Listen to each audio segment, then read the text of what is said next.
कराळे, जिल्हा महामंत्री भारतीय जनता पार्टी। आज या ठिकाणी भारतीय जनता पार्टीची पत्रकार परिषद आयोजित केलेली आहे। प्रथमतः आज या ठिकाणी सर्व जे पत्रकार बंधू या ठिकाणी उपस्थित आहेत, सर्वांचं मी स्वागत करतो आणि धन्यवाद व्यक्त करतो। खरं पाहायला गेलं तर आजची पत्रकार परिषदेचा विषय आहे Pune Nashik semi high speed railway प्रकल्प आणि त्या संदर्भात जे आता आंदोलन चालू आहे त्याविषयी भारतीय जनता पार्टीची भूमिका काय आहे ते स्पष्ट करण्यासाठी आपण ही पत्रकार परिषद घेतलेली आहे। पुणे नाशिक हायस्पीड प्रकल्प व्हावा का नाही या संदर्भात भारतीय जनता पार्टीची भूमिका स्पष्ट आहे।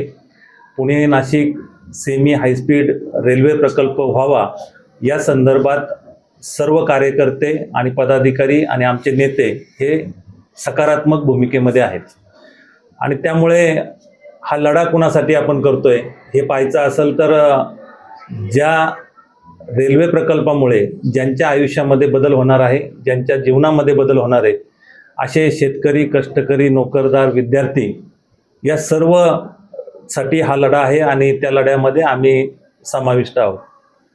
आणि यामध्ये सरकारची भूमिका काय आहे ती स्पष्ट करण्यासाठी राज्य सरकारने माननीय मुख्यमंत्री देवेंद्रजी फडणवीस यांनी भूमिका स्पष्ट केलेली आहे आणि त्यासाठी त्यांनी डॉक्टर अनिल काकोडकर यांची समिती स्थापन केलेली आहे। आणि त्याचबरोबर मग तुम्ही हे आंदोलनाच्या नंतर आमची भूमिका अशी राहील की केंद्रामध्ये याचा योग्य आणि तत्परतेने पाठपुरावा करणे आणि हा रेल्वे प्रकल्प पूर्णत्वास नेण्यासाठी आमच्या भारतीय जनता पार्टीच्या वतीने प्रयत्न करणे। यामध्ये माननीय रेल्वे मंत्री अश्विनी वैष्णव यांच्याबरोबर आमचे नेते मंडळी माननीय मुख्यमंत्री देवेंद्रजी फडणवीस साहेब असतील, या पुण्याचे खासदार आणि केंद्रीय राज्यमंत्री मुरलीअण्णा मोहोळ असतील, त्याचबरोबर महेशदादा असतील, प्रदीपदादा असतील, चंद्रकांतदादा असतील, या सर्वांच्या माध्यमातून आपण येणाऱ्या काळामध्ये या विषयाचा पाठपुरावा करणार आहोत। त्याचबरोबर या विषयामध्ये काही जुने या ठिकाणचे काही पदाधिकारी असतील किंवा आपले माजी खासदार असतील शिवाजीराव आढळराव दादा पाटील यांच्या अनुभवाचाही फायदा आपण येणाऱ्या काळामध्ये करणार आहोत। खरं पाहायला गेलं तर हा प्रकल्प केव्हा सुरू झाला तर हा प्रकल्प 1995 पासून सुरू झाला। या प्रकल्पाची थोडीशी माहिती मी देऊ इच्छितो कारण जनतेला किंवा आताच्या नवीन पिढीला माहिती असावी की हा प्रकल्प सुरुवात कसा झाला आणि त्याचा इतिहास काय आहे।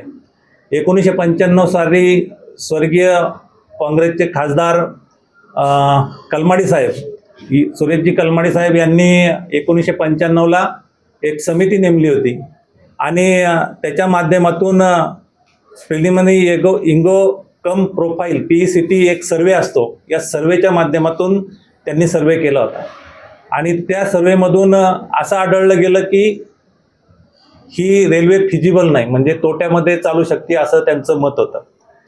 त्यानंतर 2004ला या ठिकाणचे माजी खासदार शिवाजीराव आढळराव दादा यांनीही पाठपुरावा केला आणि सेकंड टाइम सर्वे झाला 2009-2010च्या दरम्यान।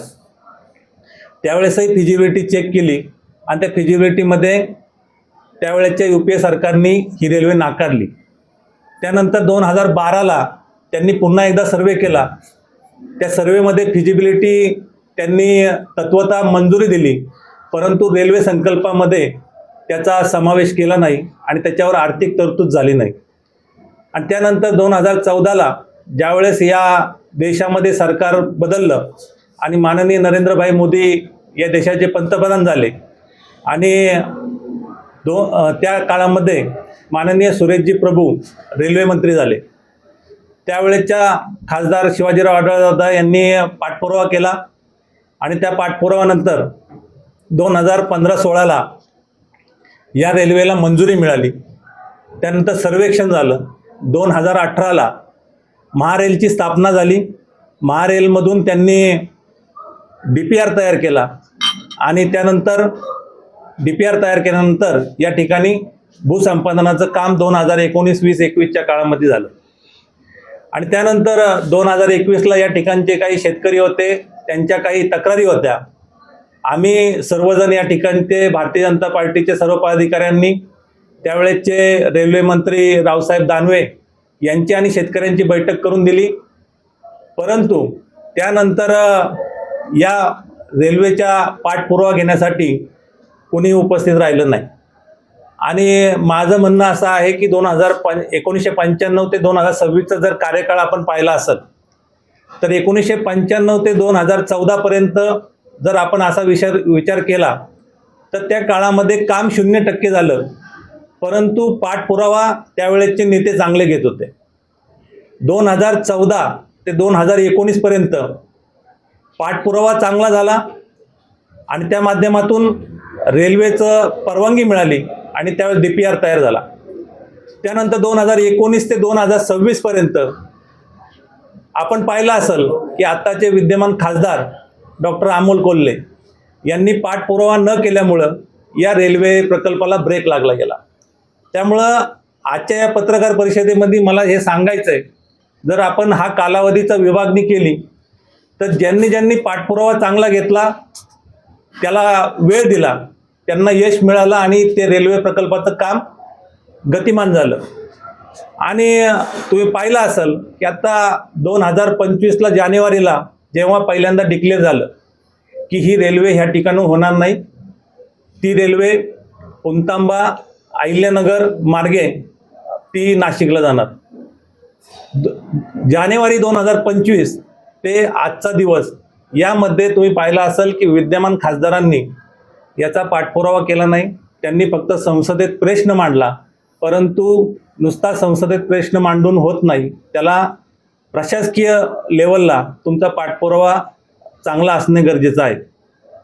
आणि त्यामुळे ज्या वेळेस हा विषय देवेंद्रजी फडणवीस साहेबांच्या जवळ गेला त्यानंतर त्यांनी तुम्ही पाहिलं असेल मागच्या महिन्यामध्ये त्यांनी जे अणुऊर्जा प्रकल्पावर ज्यांनी चांगल्या पद्धतीने काम केले, जे अध्यक्ष होते असे डॉक्टर अनिल काकोडकर यांची एक समिती नेमली. ती समिती आता कारण त्यांनी सांगितलं की GMRTमुळं हा प्रकल्प होऊ शकत नाही, तर ती समिती याच्यावर काम करणार आहे की नक्कीच ह्या GMRTमुळं हा प्रकल्प होऊ शकतो की नाही होऊ शकत, यासाठी ते प्रयत्न करत आहेत. खरं पाहायला गेलं तर GMRT म्हणजे काय आहे, ही आंतरराष्ट्रीय खगोल निरीक्षण प्रकल्प आहे. यामध्ये त्या परिसरामध्ये रेडिओ सायलेन्स झोन असणं गरजेचं असतं. ज्यावेळेस रेल्वे जाईल त्यामध्ये विद्युत चुंबकीय लहरीमुळे तिथं डिस्टर्बन्स होऊ शकतो, परंतु आता जी समिती आहे ती यामध्ये तज्ज्ञ आहे, ती यामध्ये नक्कीच मार्ग काढेल की याचा प्रभाव किती क्षेत्रावर असेल आणि कुठून रेल्वे गेली तर ते फिजिबिलिटी त्याची चेक करतील. आता तुम्ही पाहिलं असेल चाकण MIDC असेल, राजगुरुनगर असेल किंवा सिन्नर MIDC असेल, या माध्यमातून अनेक लोकांना याचा फायदा होईल. त्यामुळं त्याची फिजिबिलिटी बी ही सक्सेसफुल होईल. त्यामुळं जर योग्य पाठपुरावा केला तर ही रेल्वे नक्कीच प्रत्यक्षात येईल आणि त्यासाठी भारतीय जनता पार्टीचे सर्व पदाधिकारी आणि आमचे सर्व नेते मंडळी याचा पाठपुरावा करतील अशी मी सर्वांना ग्वाही देतो. खरं पाहायला गेलं तर मी डॉक्टर अमोल कोल्हेंची एक पत्रकार परिषद काल त्यांनी एक बाईट दिली होती. ते म्हणत होते की झारीतील शुक्राचार्य कोण आहेत, म्हणजे हा प्रकल्प होऊ नये म्हणून कोण जबाबदार आहेत.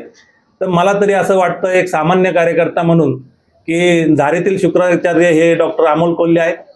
कारण त्यांनी जर व्यवस्थित पाठपुरावा केला असता, त्यांच्याकडे जबाबदारी होती, या जनतेने त्यांना निवडून दिलं होतं, दिल्लीला जाऊन त्यांनी काय करावं हे सर्व त्यांना माहिती आहे. परंतु त्यांनी खरं पाहायला गेलं तर त्यांची चित्रपटसृष्टीतील त्यांचा वेळ आणि त्यांनी संसदेत फक्त उपासात्मक काव्यात्मक टीका करून त्यांनी त्यांचा वेळ खर्च केला आणि ज्या प्रशासकीय कामासाठी त्यांनी वेळ द्यायला पाहिजे होता त्यांनी दिला नाही. त्यामुळे मला असं वाटतं की याला सर्वस्वी जबाबदार डॉक्टर अमोल कोल्हे आहेत. कारण माननीय रेल्वे मंत्र्यांना ही रेल्वे घेऊनच जायची होती. जर रेल्वे नसती न्यायची तर त्यांनी दुसऱ्या मार्गाने पण नसती नेली. रेल्वे अस्तित्वात आणायची आहे, परंतु त्याचा मार्ग कोणता असावा यासाठी तिथले मला वाटते नगरचे नेते जास्त प्रभावी पडले आणि आपले नेते कमी पडले. मग यामध्ये या ठिकाणचे सर्वच नेते याला जबाबदार आहेत असं मला वाटतं. त्यामुळं माझी विनंती आहे की येणाऱ्या काळामध्ये आपण सर्वजण ह्या जनतेचा रेटा हा सरकारपर्यंत आपण योग्य मार्गाने प्रशासकीय मार्गाने घेऊन जाऊ असं मला वाटतं. धन्यवाद. तुमचं एक आता पत्रावर पाहिलं तुमचं खापर हे अमोल कोल्हेकडून फुटलेलं आहे, त्याला परवाच तुम्ही जिल्ह्यात उभं केले, पण तुम्ही म्हणता एकीकडे ना लोकसभा हे सर्वोच्च सभागृह आहे, त्यात जर त्यांनी प्रश्न उपस्थित केला 3 वेळा त्यापेक्षा काय करायला पाहिजे होतं? उद्या आमची अशी माहिती आहे उद्या ते पंतप्रधानांना भेटणार आहे. ती भेट त्यांची पहिलीच ठरलेली होती की सर्व शरद पवार गटाचे सर्व खासदार हे त्यांना भेटणार आहेत. त्यामध्ये हे विषय मांडला तर आमच्या शुभेच्छा राहतील. खरं पाहायला गेलं तर त्यांनी असं दाखवलं नाही ना आम्हाला कधी की तुम्ही बोलले संसदेत बोलले आम्हाला दिसलं, परंतु त्यांनी अश्विनी वैष्णव सरांकडे कुठे गेलेत किंवा ते मंत्री महोदयांकडे गेलेत किंवा ते सचिवांबरोबर बसलेत, एखादी रेल्वे बोर्डाबरोबरची मिटिंग अशी दाखवावं त्यांनी की बाबा यांच्याबरोबर आम्ही पाठपुरावा केलेला आहे, दर महिन्याला मी फॉलोअप घेतोय, असं दर महिन्याचा फॉलोअप दाखवावा. काय झालंय की 1.5 वर्षापूर्वीच ठरलं की ट्रॅक बदललाय आणि तो अजून माहीत नाही झाला. आता आपल्या सगळ्यांना माहीत झालं की 1 महिन्यापूर्वी की ट्रॅक बदलला. मग 1.5 वर्ष यांनी केलं काय की हे मग त्या अधिकाऱ्यांच्या संपर्कात नव्हते का, ही बी त्यांनी लोकांना सांगावं. अहिल्यानगर मार्गे जी रेल्वे गेली त्यासाठी भाजपचे वरिष्ठ मंत्री राधाकृष्ण विखे पाटील हे प्रयत्नशील होते आणि त्यांना यश आले. म्हणजे भाजपच्या नेत्यांनी त्या बाजूला रेल्वे पळवली असं लोकांमध्ये आरोप आहे. तुमचं काय मत आहे? नाही हो का, त्यांना तिथल्या जनतेने निवडून दिलं, ते त्यांच्या जनतेचा प्रश्न त्या मंत्र्यापर्यंत घेऊन जाण्यास यशस्वी झाले हे आपल्याला म्हणायला लागेल. आपले या ठिकाणचे नेते मंडळी हा प्रश्न त्या मंत्र्याला तेवढ्या प्रभावीपणे मांडू शकले नाही. हे आपलं अपयश आहे. हे आपलं अपयश आपण दुसऱ्यावर म्हणजे सोडून जमणार नाही. जबाबदारी जर तुम्ही म्हणता, आता बघा आता 3 रस्त्यांचं उद्घाटन माननीय नितीनजी गडकरी साहेबांच्या यांनी झालं, तर लगेच डॉक्टर अमोल कोल्हेंनी पोस्ट टाकली की याच्यामध्ये माझा समावेश आहे. मग याच्यामध्ये समावेश आहे तर अपयश बी कोणातरी एकाने घेतलं पाहिजे ना. तर हे अपयश घेण्याची जबाबदारी बी त्यांनी घ्यावी. आणि आम्ही असं म्हणत नाही की आता अपयश अजून इलेक्शन म्हणजे निवडणुकीला लांब आहे, अजून 3 वर्षात त्यांनी चांगलं काम केलं तर आम्ही शुभेच्छा देऊ ना त्यांना. की त्यांच्याच पक्षाच्या लोकांनी आज खेड आंबेगाव जुन्नरमध्ये जोरदार हे करून सत्ताधारी पक्षावर खापर फोडले.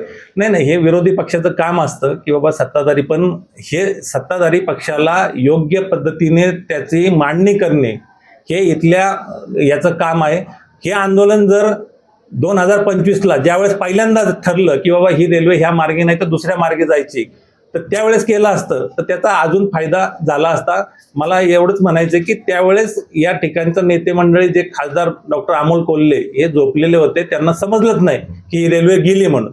याच प्रश्नाला अनुसरून आज जे झालेल्या चक्काजाम आंदोलनामध्ये सरळ आरोप केले भाजपावरती की या भागातील आमदार आणि खासदार ही विरोधी पक्षाचे आहेत. भाजप हा त्या राजकीय दृष्टी त्यांच्याकडे बघतो म्हणून हा प्रकल्प रद्द केला, जेणेकरून राधाकृष्ण विखे पाटील त्याच पक्षाचे आहेत.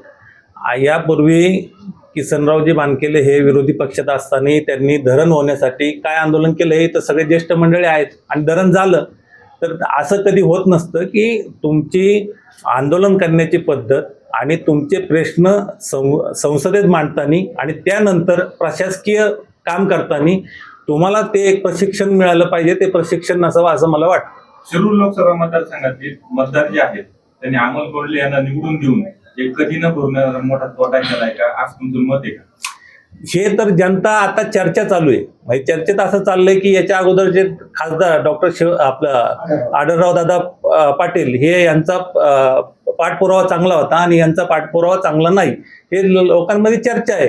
परंतु येणाऱ्या काळामध्ये भारतीय जनता पार्टी माननीय मुरली अण्णा मोळ असतील, महेशदादा असतील, आपले प्रदीपदादा कंद असतील, यांच्या माध्यमातून रेल्वे मंत्र्यांपर्यंत आम्ही पोहोचू आणि त्या माध्यमातून ही रेल्वे या ठिकाणी ह्याच ट्रॅकनी होईल याचा प्रयत्न करू. या अगोदर काही अर्ज दिले होते का? कमी आहे, परंतु मला असं वाटत नाही की नाही ठीक आहे, परंतु रेल्वे गेल्यानंतर नक्कीच या ठिकाणच्या जनतेला फायदाच होईल.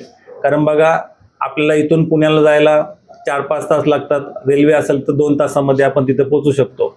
जाऊन येऊन नोकरदार काम करू शकतो, विद्यार्थीही या ठिकाणून जाऊन येऊन शिक्षण घेऊ शकतात. त्यामुळं मला असं वाटत नाही की, आणि आपल्या आंबेगाव खेड जुन्नरचं संस्कार चांगले असल्यामुळं बकालपणा येईल असं मला वाटत नाही. तुम्ही मगाशी म्हटले का 1.5 वर्षापूर्वी हे रद्द झालेलं होतं, महिनाभरापूर्वी यांना कळाले, त्याच्या अगोदर तुम्ही काही जनसंवाद घेतला होता का लोकांसोबत? तुम्हाला माहित पडलेलं अगोदर का रद्द झालेलं आहे म्हणून? नाही, मला नव्हतं माहिती. हे ज्यावेळेस रेल्वे मंत्र्यांनी सांगितल्यानंतर माझ्यासहित सगळ्यांनाच माहीत झालं. त्याच्या आता अगोदर तुम्ही जनसंवाद काय घेतलेला? नाही, जनसंवाद कसा, मला माहितीच नसेल मी जनसंवाद नाही ना घेणार. याच प्रश्नाला अनुसरून रेल्वे मंत्र्यांनी जाहीर केल्याच्या नंतर कळलं की रेल्वे प्रकल्प रद्द झालाय, त्याच्या अगोदर हे सगळ्या गोष्टीची एक प्रशासकीय प्रक्रिया असते, ती प्रक्रिया लोकप्रतिनिधींना कळली नाही का? आपला प्रकल्प चेंज होतो, किंवा कळल्याच्या नंतर लोकप्रतिनिधी दाबून ठेवली का माहिती जनतेपासून? नाही, लोकप्रतिनिधींचं लक्षच नव्हतं ना. मी तेच सांगतो ना, मगापासून मी 4 कालावधी जे सांगितले की 1995 ते 2014, 2014 ते 2019 आणि 2019-2026 या कालामध्ये पाठपुरावा कुणी केलाय सगळ्या जनतेला माहिती आहे.